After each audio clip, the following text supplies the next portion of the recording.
Donc souvent les gens pensent que quelqu'un qui n'a plus de mémoire ou pas de mémoire, eh bien il sort un peu, on pourrait dire, de l'humanité d'une certaine façon. J'ai même vu un philosophe de mes amis qui disait que son père, ayant perdu la mémoire, avait perdu l'esprit, et donc il le considérait à la limite plus tellement comme un être humain. Voilà.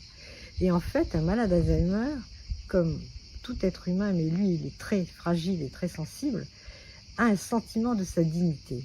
Et tous les gens qui attaquent, qui détruisent sa dignité, qui la nient, qui font semblant que c'est pas quelqu'un, par exemple, des gens qui lui parlent, qui parlent de lui, devant lui, comme si c'était un meuble, comme si c'était une chaise ou comme si c'était une table, eh bien ces gens le blessent, lui font mal, parce que sa dignité, pour lui, est très importante. Donc la première chose, si on veut parler de bienveillance ou de choses comme ça, ou de bonnes pratiques, il faut respecter la dignité des personnes fragiles et malades.